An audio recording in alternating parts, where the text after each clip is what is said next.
Investing for Growth: How to Make Money by Only Buying the Best Companies in the World by Terry Smith. There's a photograph from 1971 that captures something essential about the human spirit. In a boxing ring at Madison Square Garden, two giants are locked in combat. One is Muhammad Ali, graceful, poetic, the symbol of rebellion. The other is Smokin', Joe Frazier. Frazier was everything Ali wasn't. Relentless, a force of nature who kept pushing forward, absorbing punishment, head down, always hunting. Powered by a left hook that hit like thunder. That night, in what became known as the fight of the century, Frazier did the unthinkable. In the 15th round, he landed that left hook and sent Ali to the canvas for the first time in his professional career. Frazier won. But here's what made Joe Frazier truly great. It wasn't just his own strength. It was his connection to the men he fought. He was defined by Ali and by another giant, George Foreman. As our guide today, Terry Smith, would later write, "We would all do well to remember that we are defined by those with whom we compete." It might seem odd to start a conversation about investing with a story about boxing, but the world of finance, like the boxing ring, is packed with contenders. It's a world of fierce competition, clever opponents, and powerful forces trying to knock you off your feet. For over 4 decades, Terry Smith has been the financial world's Joe Frazier, relentlessly moving forward, armed with a simple but devastatingly effective weapon: common sense. He's been called Britain's Buffett, a plain-spoken rebel who took on the entire fund management industry and won. His book, Investing for Growth, isn't your typical finance book. It's an anthology, a collection of his sharpest articles and letters to investors, written over a decade where he put his ideas to the ultimate test. It sold millions, not because it offered complex formulas or get-rich-quick schemes, but because it revealed a truth so simple, so powerful, that the so-called experts had spent their careers burying it under layers of jargon and fees. Today, we're stepping into the ring with Terry Smith. We're going to strip away the noise, the complexity, and the myths that hold so many people back from building real wealth. By the end of our journey, you'll understand the 3 simple steps to financial success. A 3-step mantra that, if you truly take it to heart, can not only make you a better investor, but fundamentally change how you see the world of money. This isn't about learning a few stock tips. This is about learning a philosophy you can carry with you for the rest of your life. So let's begin. Part 1. The Broken Machine: Why Almost Everyone Gets Investing Wrong. Before we can understand how to build wealth, we have to understand why so many people fail. Turn on the news or read the financial papers, and you're bombarded with constant noise. Experts predicting what the economy will do next, whether interest rates will rise or fall, what'll happen with China, with oil prices, with the next election. It all sounds incredibly important. It feels like if you could just figure out the answers, you'd unlock the market's secrets. Terry Smith has a simple response to all of this: it's useless. He quotes the economist J.K. Galbraith, who once said, "The only function of economic forecasting is to make astrology look respectable." Think about it. In the last decade alone, how many major events did the world's top forecasters get completely wrong? They told us Brexit wouldn't happen. They told us Donald Trump wouldn't become president. They even told us a Brexit vote would trigger an immediate recession. None of it happened. The problem, as Smith points out, is that many forecasters have stopped trying to predict events and started trying to influence them. They surround themselves with people who think the same way, creating an echo chamber where their beliefs get amplified, and they disregard anything that doesn't fit their worldview. It's not an approach designed to find truth. It's designed to confirm bias. But even if you could predict the future with perfect accuracy, you'd still face another, bigger problem. The market is what's called a quote-quote second-order system. What does that mean? It means knowing what will happen isn't enough. You also have to know what everyone else thinks will happen, so you can predict how they'll react. You have to be right about the event, right about the timing, right about the market's expectations, and right about the market's reaction. The odds of getting all that right consistently are basically zero. So Terry Smith says, stop trying. He places himself firmly in the camp of forecasters who know they don't know, which gives him a massive advantage over those who don't know they don't know. This obsession with the unpredictable is just the first flaw in the financial machine. The second is the machine itself, the fund management industry. Imagine you walk into a store to buy something. The salesperson shows you two options. One is simple, cheap, and does exactly what it promises. The other is incredibly complex, wrapped in fancy packaging, comes with a huge fee, and most of the time doesn't work as well as the simple one. Which one do you think the salesperson will push? The expensive one, of course. That's how they make their money. Welcome to the world of fund management. For years, the industry has sold a myth that you need a highly paid, brilliant, active fund manager to navigate the treacherous waters of the stock market. These managers, we're told, use their expertise to pick winning stocks and avoid losers. The standard fee structure for this expertise, especially in hedge funds, was famously known as 2 and 20. They'd charge you a 2% fee on all your money every single year, plus take 20% of any profits you made. Sounds like a fair deal. They only make big money if you do, right? Wrong. Terry Smith calls this structure unsupportable, and he demonstrates why with a stunningly simple calculation.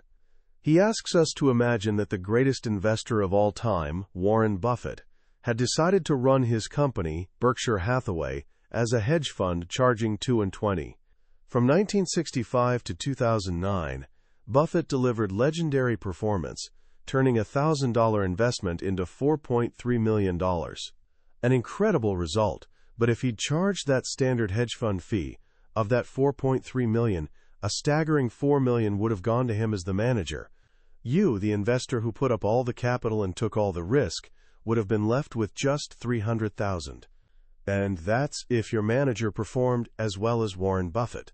As Smith Riley notes, believe me, he or she won't. Performance fees, he argues, simply don't work for the investor. They extract too much of the return and, even more dangerously, encourage reckless behavior. They create a heads I win, tails you lose scenario, where managers are incentivized to take huge risks with your money. If the bet pays off, they take a massive cut. If it fails, well, it was your money to begin with. But it's not just the fees you can see. Hidden costs are everywhere. The average fund manager in the UK, according to research, turns over their entire portfolio by about 80% every year. Think about that. They're buying and selling almost everything they own, every single year. This constant churning racks up costs, broker commissions, the spread between buying and selling prices, and taxes. These costs aren't listed in the shiny brochure. They're deducted directly from your returns. As Buffett's partner, Charlie Munger, wisely observed, the stock market is designed to transfer money from the active to the patient. The industry has built a machine that thrives on activity, on complexity, and on convincing you that you need them. Nowhere is this more apparent than in the rise of one of the industry's favorite products, the exchange-traded fund, or ETF. On the surface, ETFs seem like a great idea. They're often seen as simple, low-cost index funds you can trade like a stock. And many investors, fleeing the high fees and poor performance of active managers, have poured trillions of dollars into them. But Terry Smith sounded the alarm early, warning that ETFs were far more dangerous than people realized. He compares the situation to a car dealership. You go in asking for a simple, reliable family car, and the dealer sells you what looks like one. But under the hood, it's a complex, high-performance engine that you don't understand, and it's prone to blowing up.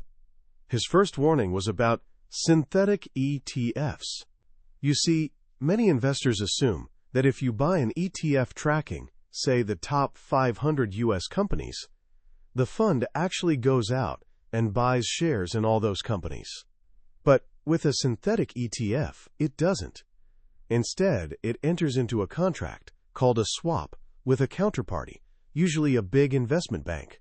That bank promises to pay the ETF the return of the index. This should immediately set off alarm bells. As Smith points out, anyone who lived through the 2008 financial crisis should be deeply suspicious of words like derivative, swap, and counterparty risk. What happens if that big investment bank, the one promising to pay you, goes bust? The collapse of Lehman Brothers showed us this isn't a theoretical risk. It's very real. Your investment isn't backed by real shares, but by a promise from an institution that could fail.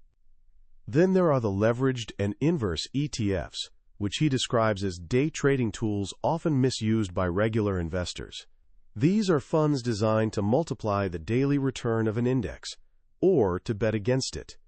A 2x leveraged ETF, for example, promises to give you twice the daily return of the market.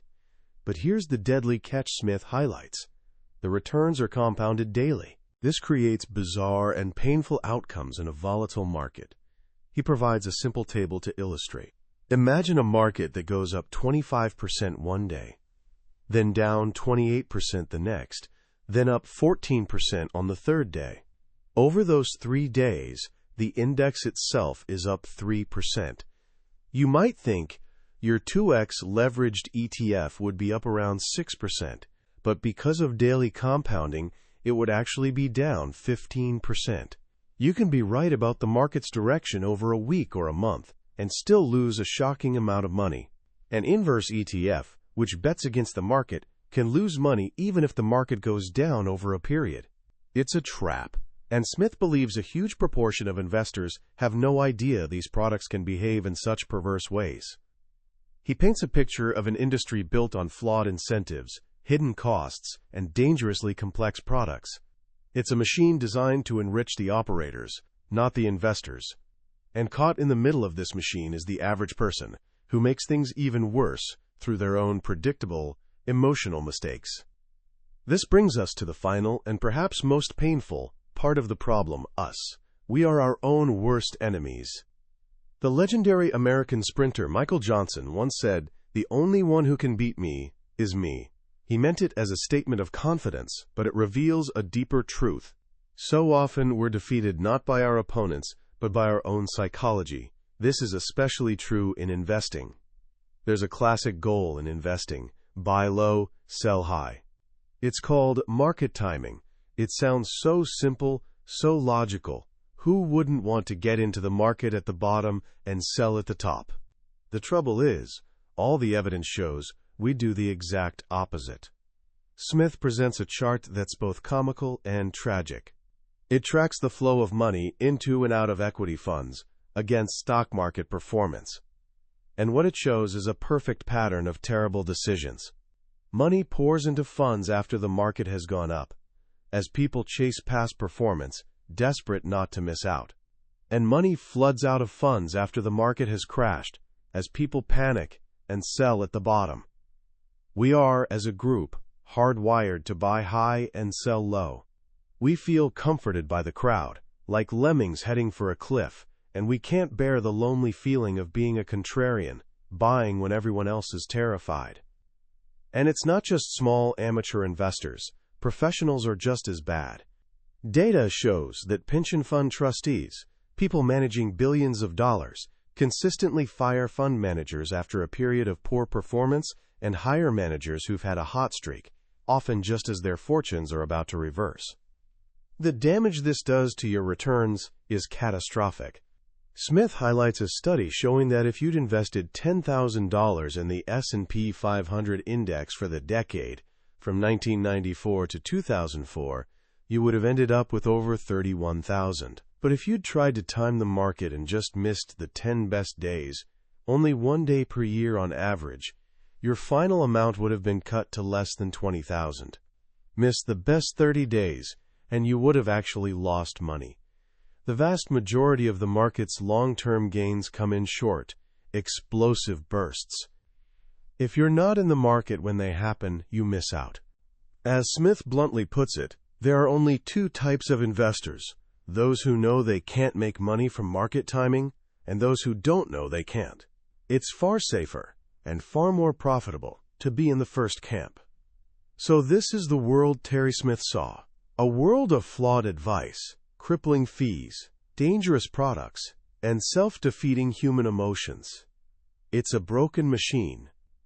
And faced with this reality, he came to a simple, radical conclusion. If you want to win, you have to play a different game. You have to step outside the machine entirely and follow a different set of rules. 3 rules, to be exact. And the first one is the most important of all.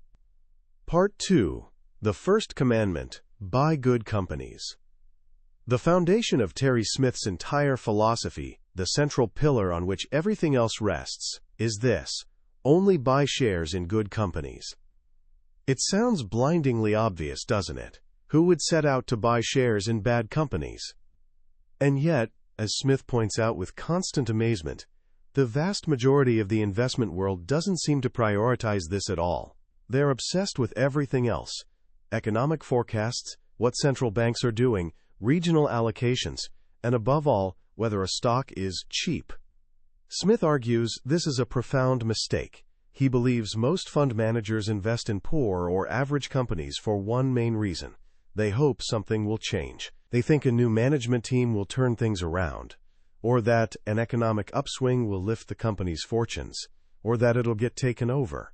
They're betting on transformation, but this is a dangerous game. As Smith notes, while they're waiting for their corporate frogs to turn into princes, those frogs are steadily destroying value.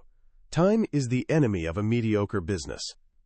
But for a wonderful business, time is your greatest friend. When you own a truly great company, you can be confident that its intrinsic value is growing almost every single day. You don't need to hope for a lucky break. You just need to let the powerful engine of the business do its work.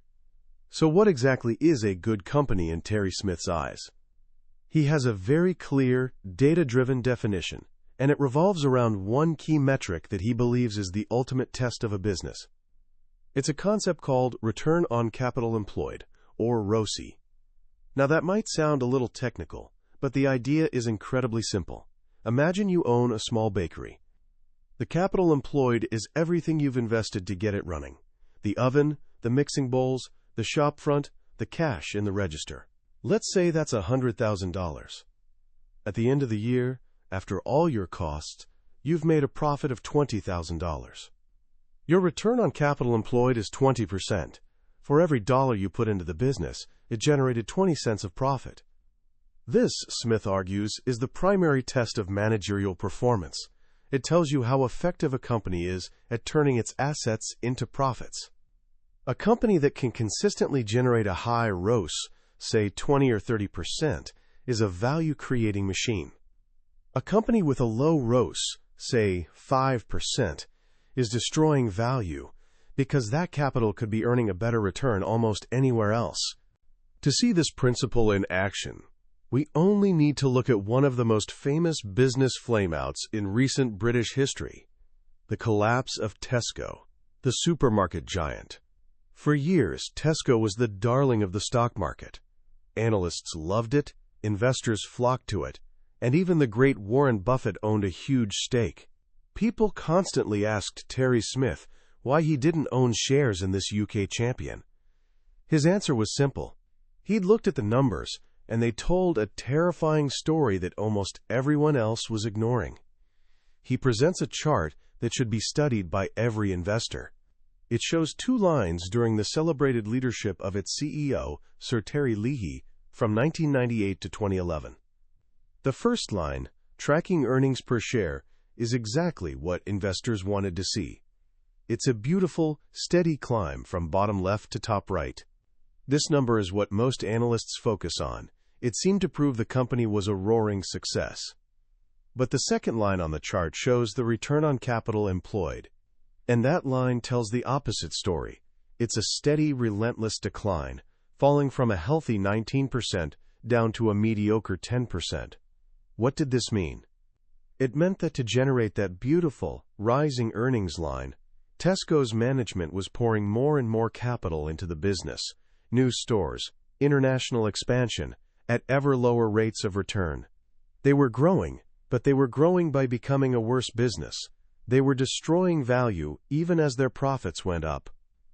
Smith compares the market's focus on the rising EPS line to the hypnotic gaze of Ka, the snake from the Jungle Book. Investors were mesmerized, and they missed the clear and present danger right in front of them. Even worse, during this period, Tesco changed its definition of ROCE 8 times, a classic sign that a company is trying to hide something. The eventual collapse, the profit warnings, and the accounting scandal didn't come out of nowhere. The warning signs had been flashing in bright red for over a decade. Now, let's contrast that with a company everyone thought was finished, Microsoft. Back around 2011, when Smith started buying shares, conventional wisdom was that Microsoft was a dinosaur. It had missed the boat on mobile phones, it was losing the search engine war to Google, and it was tied to the declining PC market. The commentary was brutal. People demanded to know why Smith would invest in a dying company. One investor even called him, worried about a single bad quarter's results, and warned he'd face questions at the next annual meeting. But Smith ignored the noise and did what he always does. He looked at the facts. And the facts told a very different story. While the world focused on the consumer-facing products they knew, like Windows, they were missing where Microsoft made its real money. Its largest and most profitable division was its servers and tools business, selling essential software to IT professionals and developers around the world. This was the engine of the company, and it was humming. The financial performance was stunning. From 2006 to 2012, a period that included the Great Financial Crisis, revenues grew by 66%. Operating cash flow grew by 119%. These were the numbers of a thriving business, not a dying one. And yet, because of the negative narrative, you could buy its shares at an incredibly cheap valuation, with a free cash flow yield of over 8% and a price-to-earnings ratio of just 12. The lesson is profound. The market is often driven by stories, by narratives, by emotion. The story about Tesco was one of unstoppable growth. The story about Microsoft was one of inevitable decline. Both stories were wrong. The truth was in the numbers, available for anyone willing to look. Smith simply chose to believe the numbers over the narrative. The stock went on to nearly double in price soon after. So a good company is one that generates a high return on capital. But there are other characteristics Smith looks for. He loves businesses that make their money from a huge number of small, everyday, repeatable transactions. Think about things like toothpaste, pet food, soap, or soft drinks. These are consumer non-durables. You buy them, you use them up, and you have to buy them again. No one needs a bank loan to buy a tube of Colgate. You don't haggle with the cashier over the price. And brand loyalty is incredibly powerful. Research even shows that in hard times, people are more likely to cut back on food for themselves than on food for their pets. These boring businesses are often the most powerful cash-generating machines in the world. They have intangible assets, brands, patents, distribution networks that create what Warren Buffett calls a moat, a defensive barrier that keeps competitors at bay. Think of Colgate-Palmolive, which has 45% of the global market for toothpaste. Or Nestle, the world's largest food company, which has been in business for nearly 150 years and has only ever recorded one annual loss. These are the businesses that have already won. Smith isn't trying to predict the future. He's trying to identify the companies whose past success is so dominant that their future is as close to a certainty as you can get in the world of investment.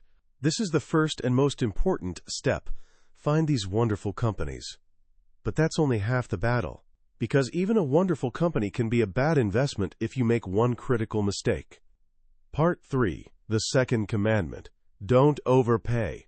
Once you've identified a truly great company, the next question is obvious. What price should you pay for it? This brings us to one of the oldest and most contentious debates in investing, the battle between value and growth. In one corner, you have the value investors. Their philosophy, famously established by Benjamin Graham, is to buy stocks for less than their intrinsic worth. In its modern, simplified form, this is often morphed into just buying stocks that look cheap on paper, those with low price-to-earnings ratios or low price-to-book values. In the other corner are the growth investors who focus on companies rapidly expanding their revenues and profits, even if their stocks look expensive by traditional measures. Terry Smith argues this is a false choice. To quote Warren Buffett, who evolved from a pure value investor to what he is today, "Growth and value are joined at the hip." Growth is a component of a company's value. It can enhance it or diminish it. The real question isn't whether a stock is value or growth, but whether the price you're paying is fair relative to the quality of the business you're getting. Smith is deeply skeptical of the simplistic approach of buying stocks just because they look cheap. As he says, lowly rated does not equal good value. A stock might have a low valuation, but if the business itself is terrible, its intrinsic value might be even lower. Buying such a stock isn't a recipe for success. It's a trap. He demonstrates this with a powerful table in his book. He takes a group of classic value stocks from 2015, companies like Exxon, General Electric, and HSBC, which all had low P/E ratios at the time. Then he looks at what happened to their earnings over the next 5 years. In almost every case, the earnings collapsed. Exxon's earnings per share fell by 78%. GE's went from a profit to a loss. HSBC's did the same. The market was right to give them a low valuation. If anything, it wasn't low enough. These stocks looked cheap, but they were value traps. The businesses were deteriorating faster than their share prices were falling. Now contrast that with a group of growth stocks from the same period that looked terrifyingly expensive. Adobe, with a P/E of 136. Amazon, which was losing money. Facebook, with a P/E over 70. A traditional value investor wouldn't have touched them. But what happened to their businesses? Adobe's earnings grew by over 1,300%. Amazon became massively profitable.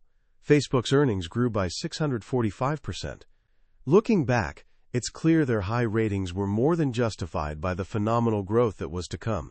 Their businesses were growing so fast that they quickly grew into their valuations, and then far beyond them.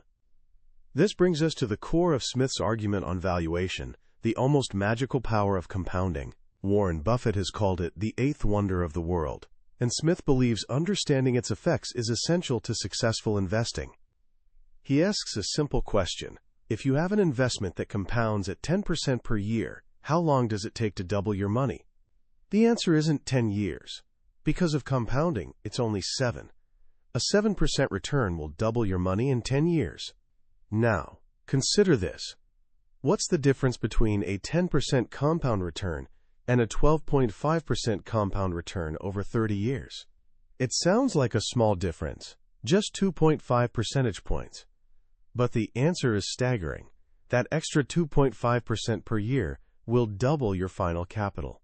A small, consistent edge in the rate of return, sustained over a long period, leads to an exponentially different outcome. This is the mathematical secret behind why it's safe to pay up for quality.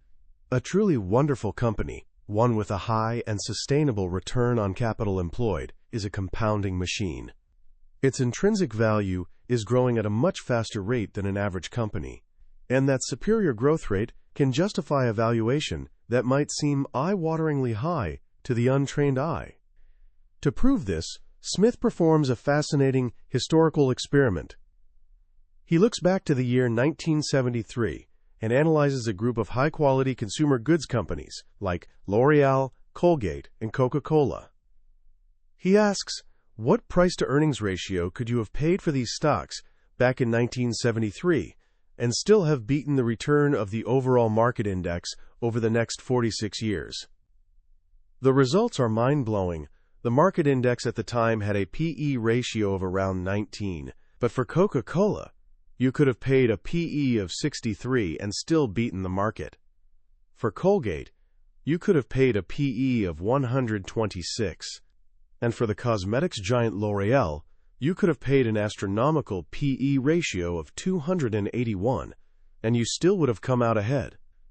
How is this possible? Because these companies were such powerful compounders.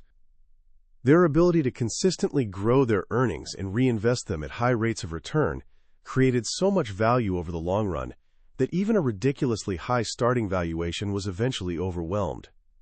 The quality of the business was far more important than the initial price tag. This doesn't mean price is irrelevant. Smith is clear on this. His second rule is don't overpay. He's not advocating buying stocks at any price. His preferred valuation metric isn't the P/E ratio, but something called the free cash flow yield. Think of it like this. If you bought an entire company for its total market price, the FCF yield tells you what percentage of your purchase price you'd get back in cash in the first year. A company with a market value of $100 billion that generates $5 billion in free cash flow has a 5% FCF yield. Smith's rule of thumb is to only buy companies when their FCF yield is attractive relative to the yield on long-term government bonds. If you can buy a great, growing company with a cash yield that's higher than the risk-free rate on a bond, you've likely found a good investment. The bond's coupon will never grow, but the company's cash flow can, and likely will. This focus on high-quality compounders is often criticized, especially when interest rates are expected to rise. Commentators label these stocks bond proxies, safe, predictable investments that people have flocked to in a low-yield world. The theory goes that when interest rates rise, bond prices will fall, and these bond proxy stocks will fall with them. Smith has been hearing this warning for years, and while he acknowledges the logic, he pushes back with a simple question. If you sell these wonderful companies, where are you going to put your money? Into bonds, which are guaranteed to lose value if rates rise. Into cheap, cyclical stocks, which will get crushed if rising rates cause an economic slowdown. The alternatives are often far more dangerous. He brings it all back to the wisdom of Charlie Munger. Over the long term, it's hard for a stock to earn a much better return than the business which underlies it earns. If you plan to be an investor for decades, the single most important factor is the underlying quality and compounding power of the business. Everything else is just noise. This leads us directly to the third and final step of his philosophy. It's the step that requires the most discipline, the most patience, and for many, is the hardest one of all. Part 4, the third commandment, do nothing.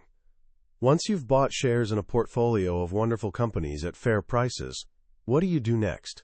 Terry Smith's answer is radical in its simplicity. You do nothing. In an industry that thrives on action, on trading, on constantly moving things around, this is the ultimate act of rebellion. Fund managers often feel they need to be constantly active to justify their fees. But Smith argues this activity is precisely what destroys value. Every trade has a cost: commissions, taxes, and the bid-offer spread. And as we've already seen, our attempts to time the market are almost always wrong. Therefore, the logical conclusion is we should deal as infrequently as possible. This philosophy of masterly inactivity is best explained through one of Smith's favorite analogies, the Tour de France. The Tour de France is the world's greatest cycling race, run over 21 stages in 23 days. There are 3 different types of stages. There are the flat stages, where cyclists ride together in a tight pack called the peloton, and it's all about teamwork and explosive speed at the end. There are the time trials, where each rider competes alone against the clock, a pure test of individual power and aerodynamics.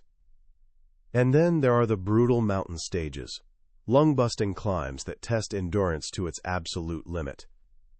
Here's the crucial lesson. In the 100-year history of the race, no single rider has ever won every single stage, and no one ever will. The physique required to be a sprinter is completely different from that of a mountain climber. The way to win the entire tour isn't to be the best at everything, but to be excellent at one discipline, good enough at the others, and to have the patience and endurance to stick with it for 3 long weeks. In fact, the race has twice been won by a rider who didn't win a single stage. Investing, Smith says, is exactly the same.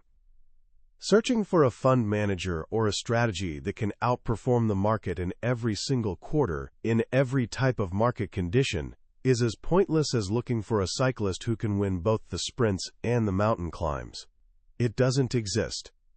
Yet this is precisely what so many investors do. They check their portfolio's performance every quarter or even every month, and if a fund has a bad period, they get nervous and switch to whatever's been performing well recently.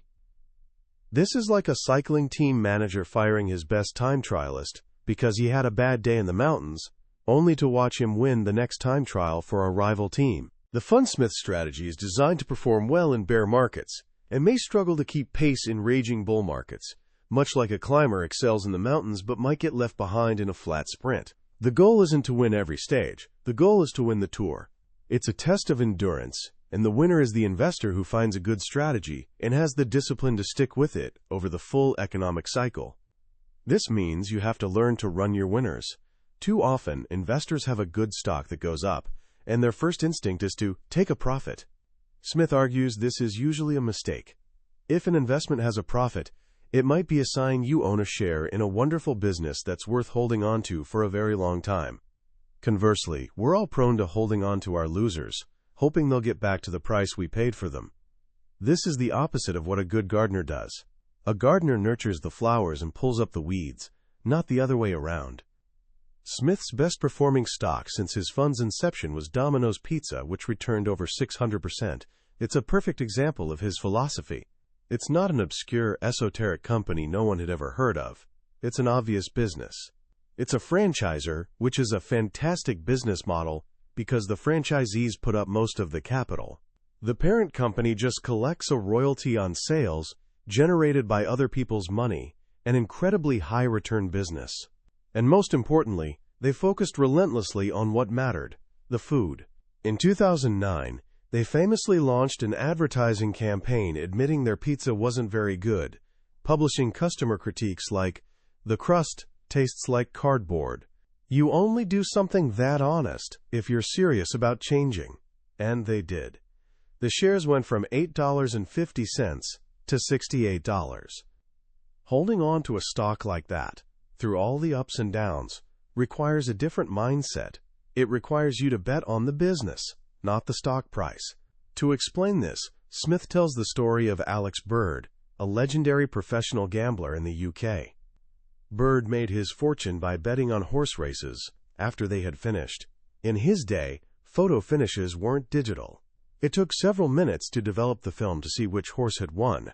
During this time, bookmakers would continue to take bets on the outcome. Bird realized they were breaking a cardinal rule: never make odds on an event that's already happened. He developed a simple technique using parallax vision, standing right by the finish line, which allowed him to know with certainty which horse had won before the official result was announced. He would then calmly place his bets with the unsuspecting bookies. He reportedly made 500 consecutive successful bets. This, Smith says, is what his strategy is all about. He's not trying to predict which horse will win the race. He's trying to emulate Alex Bird. He waits until he knows which companies have already won: the Nestle's, the Colgates, the Microsofts. And then he waits for the market, in a moment of panic or short-sightedness, to offer him foolish odds against them. He's not speculating. He's betting on a near certainty. And once you've made that bet, you have to have the fortitude to ignore the noise. Ignore the commentators on TV telling you the market's about to crash. Ignore the articles telling you your quality stocks are too expensive. Ignore the temptation to constantly check your portfolio. As his 10th golden rule of investment states, if you don't like what's happening to your shares, switch off the screen. The entire philosophy can be distilled into that simple 3-part mantra. It's a cycle that repeats itself. Buy good companies. Find those rare, wonderful businesses that are compounding machines. Don't overpay.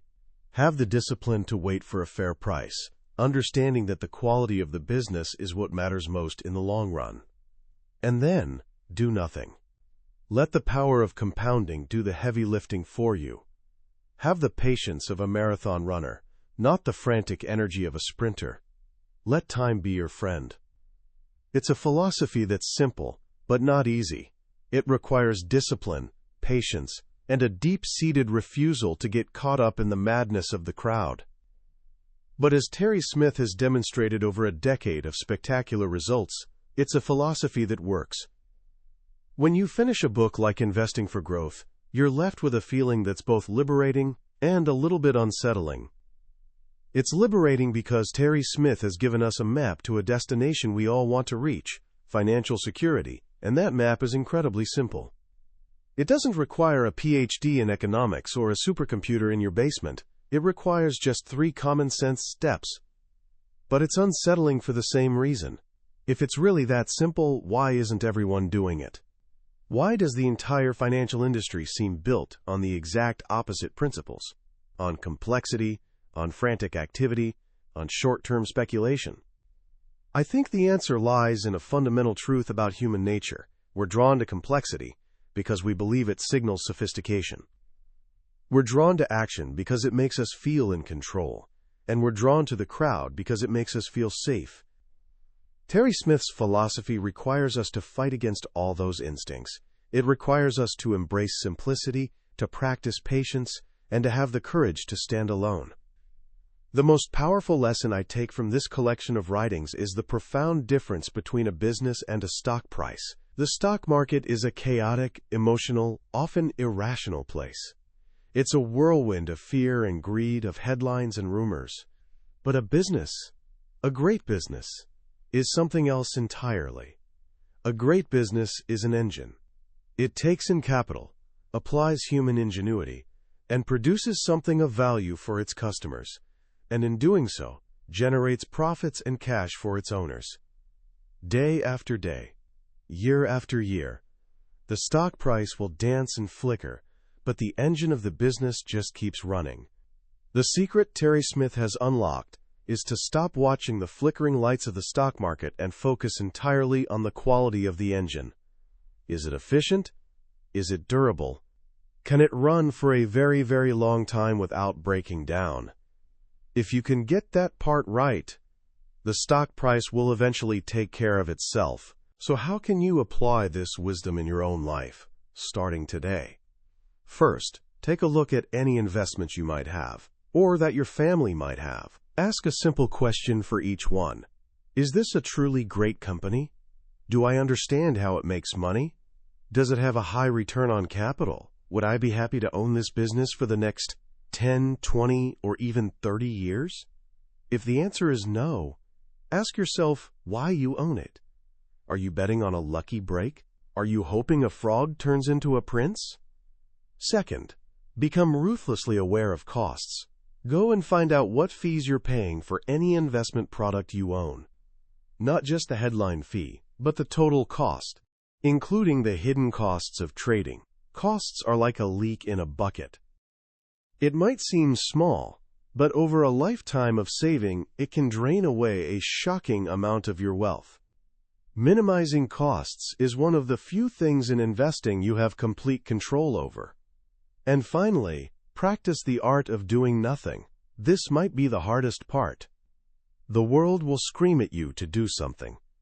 To sell during a crash, to buy into the latest hot trend, to constantly tinker and adjust.